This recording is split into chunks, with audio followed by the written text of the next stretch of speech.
We have another legend, and it's all taking off. The magnificent Lockheed P-38 Lightning from California. This one belongs, it's the only Lightning flying in Europe now, and it belongs to the collection, the Red Bulls.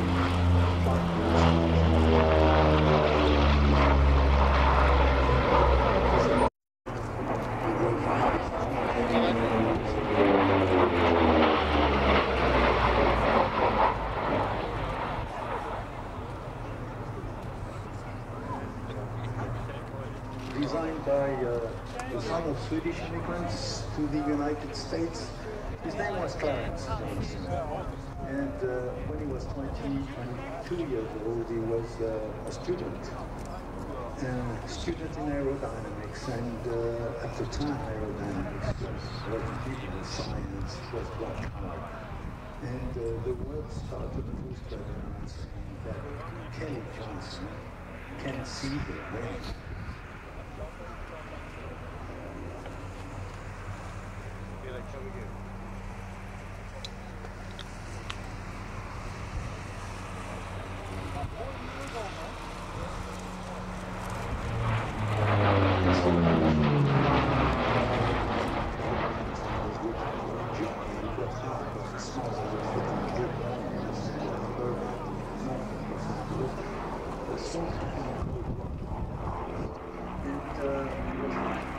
The chief of the design office, who was he started to work on the first twin-engine transport aircraft, and a few months later, called the Electra, the twin-engine transport aircraft, and a few months later they embarked on a military specification for a heavy twin-engine fighter. And they came up with this design. This was 1935. Please remember how cars looked like in 1935. How houses looked like in 1935. Air conditioning was in the future. Television was not even a dream. And the world was not what it is today. And this strange shape and sound appears above California. The P-38, they nicknamed it the Lightning, which was a perfect word maybe to describe that magnificent shape in the sky. Technically speaking, this aircraft is a milestone because the Lightning became, because of its speed and slippery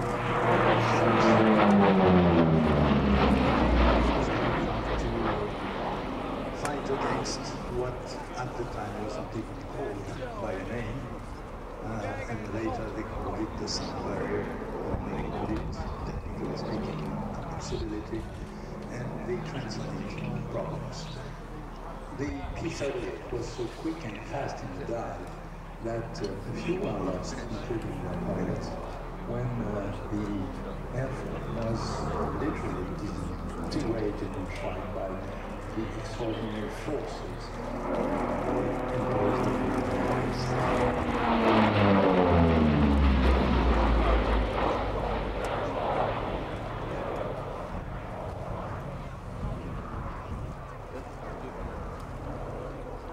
At the time when it appeared, the P-38 was science fiction.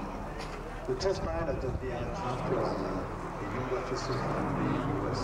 military establishment. His name was Ben Casey, and he studied America by flying a transcontinental flight. This was years before the end of the 30s. He flew from the west coast to New York in something like 7 or 8 or 9 hours. I don't remember exactly, but that was science fiction. And then history did the rest. When World War II exploded, this aircraft became the standard U.S. long-range heavy fighter at the beginning of the war. Others came later. Most of them, by the way, some of them, by the way, came to from California, which is a nest where strange aircraft and beautiful machines are born.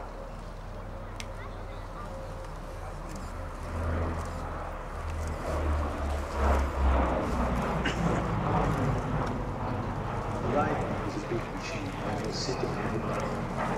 Oh, well, you don't see much outside because on the side of you get wings, big wings, and in front of the wings you get those two big engines, and if you want to see something of the ground you get to back the aircraft, which is not difficult because this is the first aircraft equipped with powered controls.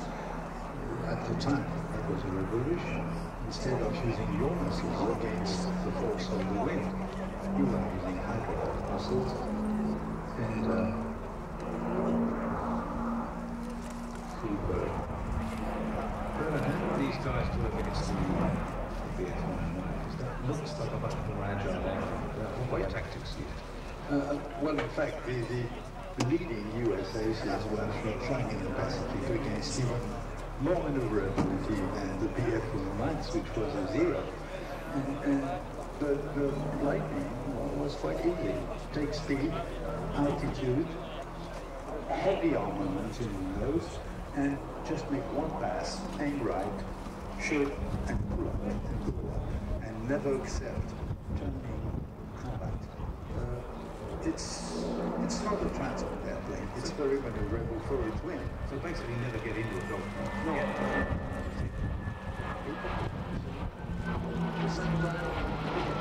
Still speed.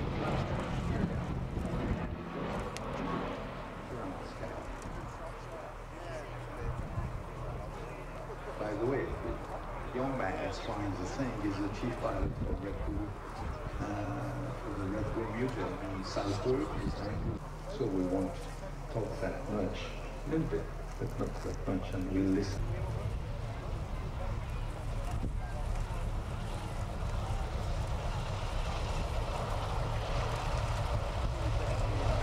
The sound of sight